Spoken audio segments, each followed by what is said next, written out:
Hello दोस्तों, स्वागत है आपका हमारे टॉप 10 क्लासेस यूट्यूब चैनल पर। दोस्तों, आज के इस वीडियो में मैं कक्षा 12th के हिंदी के ऊपर बात करूंगा, जो कि बहुविकल्पी क्वेश्चन के ऊपर होगा। दोस्तों, मैं बता दूं, आपके बोर्ड एग्जाम में 10 अंक के, शायद 10 अंक के क्या बहुविकल्पी क्वेश्चन आते हैं। तो आप लोग बिल्कुल तैयार कर लीजिएगा। इन क्वेश्चनों को आप देखिए बिल्कुल। ये क्या होगा कि ये क्वेश्चन इतना इम्पोर्टेंट होगा, इतना इम्पोर्टेंट आपके सामने दिखाया गया होगा कि ये बोर्ड एग्जाम के लिए कितना इम्पोर्टेंट है, कितनी बार पूछा गया है। बिल्कुल रिपीटेड क्वेश्चन रहेंगे ये सब।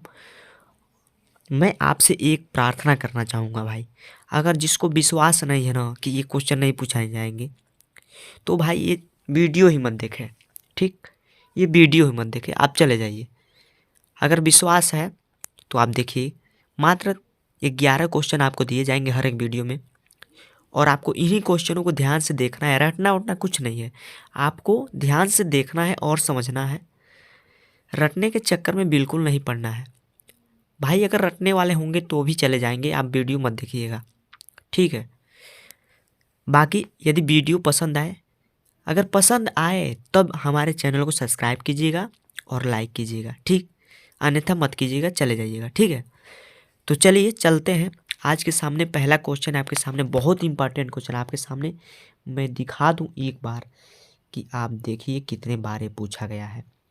तो इस तरीके से हम बताएंगे कि जो कि बिल्कुल रिपीटेड क्वेश्चन रहेंगे, और इस बार यानी 2023 में आने का संभावना होगा, ठीक है। ये कक्षा 12th यानी 12वीं के लिए है। यूपी बोर्ड के लिए खास तौर पर बनाया जा रहा है, लेकिन अदर बोर्ड भी इसे देख सकते हैं, कोई दिक्कत नहीं है, कोई इशू नहीं है। तो चलिए आगे बढ़ते हैं और देखिए ध्यान से। यहाँ पर पहला क्वेश्चन है आपके सामने, भारतेंदु युग के लेखक हैं। तो भारतेंदु युग के लेखक कौन कौन है भाई साहब? यहाँ पर पूछ रहा है कि भारतेंदु युग के लेखक कौन है। आपके सामने इस तरीके का क्वेश्चन होगा और नीचे 4 ऑप्शन दे देगा, जैसे कि इसमें दिखाया गया है, और उनमें से एक ही ऑप्शन सही होगा। आपको उसी ऑप्शन को लिख कर देख करके अपने उत्तर पुस्तिका में, यानी जो कॉपी मिलेगी बोर्ड में, उस पर लिखना होता है, ठीक है। तो चलिए देखते हैं भारतेंदु युग के लेखक हैं कौन है। लेखक आपके सामने, तो भारतेंदु युग के जो लेखक हैं वो है प्रताप नारायण मिश्र। कौन है? प्रताप नारायण मिश्र क्या है? भारतेंदु युग के लेखक हैं, ठीक है। तो आपके सामने है भारतेंदु युग के लेखक। आपके सामने देख लीजिए कितने बार पूछा गया है। 2011, 15, 18, 21 और 23 में संभावना है भाई साहब, आ सकता है, ठीक है। तो इसे देख लीजिएगा, बिल्कुल आराम से देखते चलिए, ठीक है। तो इस तरह से पहला क्वेश्चन आपके सामने कंप्लीट होता है। चलते हैं अगला क्वेश्चन पर। अगला क्वेश्चन आपके सामने देखिए, हिंदी प्रदीप के संपादक थे। हिंदी प्रदीप के संपादक थे। आप देखिए कितना रिपीटेड ये क्वेश्चन है आपके सामने। 2009, 11, 12, 13, 16, 18, 21 तक पूछा गया दोस्तों।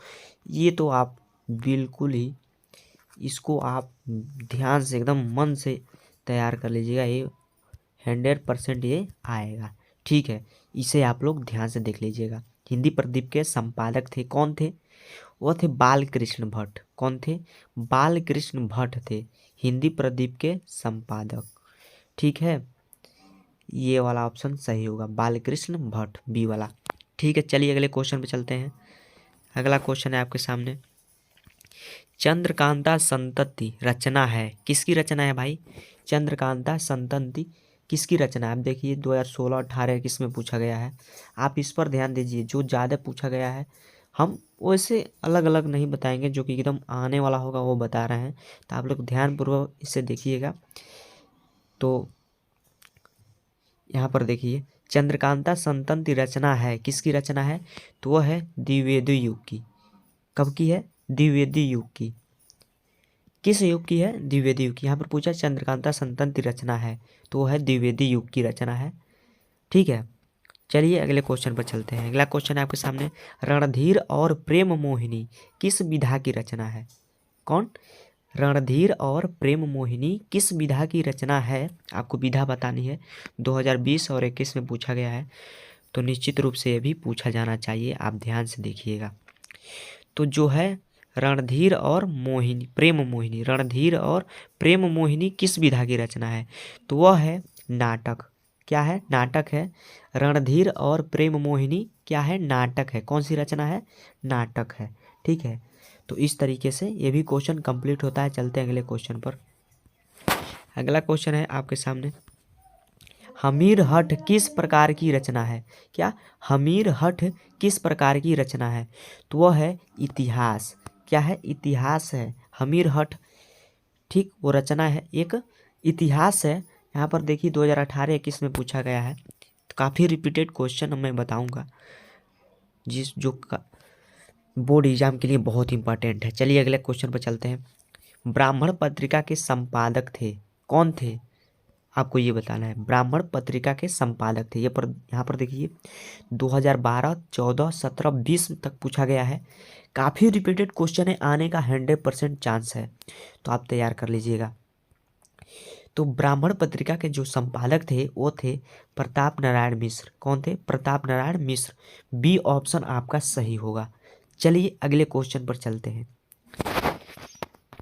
अगला है सरस्वती पत्रिका है। पिछले वाले लेक्चर में आपने ध्यान दिया होगा। सरस्वती पत्रिका क्या है?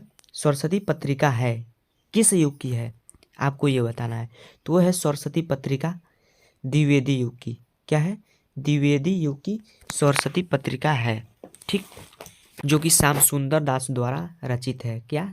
सरस्वती पत्रिका। ठीक है, तो चलिए अगले क्वेश्चन पर चलते हैं।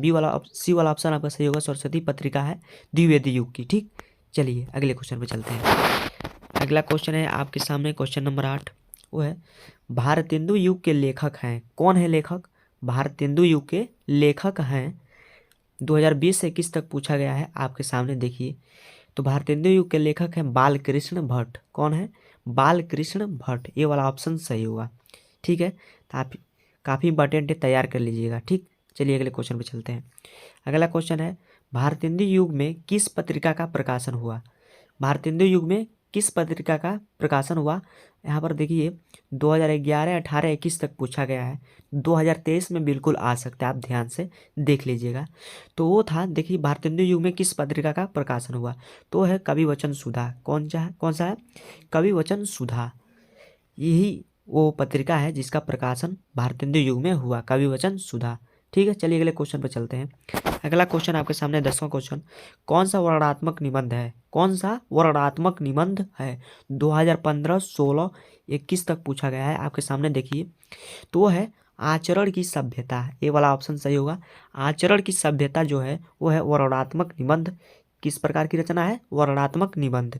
ठीक है, 4 ऑप्शन दिए जाएंगे जिसमें से एक ऑप्शन सही होगा। तो ए वाला ऑप्शन आपके पास सही होता है। यहाँ पर इसके लिए ऑप्शन और भी दिया है, माँ का भी माँ का प्रभात वर्णन, कुडज निंदा। ठीक है, लेकिन इसमें से आपका राइट आंसर होगा आचरण की सभ्यता। आचरण की सभ्यता क्या है? वर्णनात्मक निबंध है। ठीक है, चलिए अगले क्वेश्चन।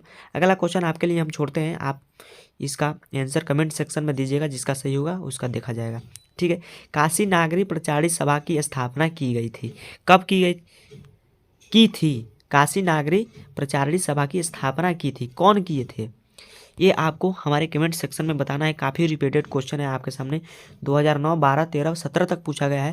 तो आप कमेंट करके बताइए कि वो कौन थे जिन्होंने काशी नागरी प्रचारित सभा की स्थापित किए थे। ठीक है, तो इस तरह से 10 क्वेश्चन कंप्लीट होता है आपके सामने, और 11वां क्वेश्चन आपको हम छोड़ देते हैं, आप मेरे कमेंट सेक्शन में बताएंगे। ठीक है, फिर हम मिलेंगे अगले लेक्चर में। इसी तरीके से क्वेश्चन हम कराएंगे लगभग, ये सीरीज चलेगी हमारे चैनल के ऊपर। 10th 12th के लिए हम 10th और 12th को काफ़ी एकदम दृष्टि लेकर के चल रहे हैं कि बोर्ड एग्जाम में आप अच्छे अंक लाएँ। हम आपके लिए काफ़ी इंपॉर्टेंट रिपीटेड क्वेश्चन आपको दे रहे हैं, आप इसे रटने के चक्कर में नहीं पड़िएगा, इसे ध्यान से देखिएगा। ठीक है, तो चलिए आज के लिए बस इतना ही। मिलते हैं अगले लेक्चर में इसी इंटरेस्टिंग, इसी रिपीटेड क्वेश्चन के साथ, कुछ अलग करने के अंदाज में। तब तक के लिए दोस्तों बाय बाय। हमारे चैनल पर नए हो तो सब्सक्राइब जरूर कीजिएगा यदि वीडियो अच्छा लगी हो तो, अन्यथा मत कीजिएगा, इसमें कोई आपकी वो नहीं है। ठीक है, चलिए ओके, बाय बाय।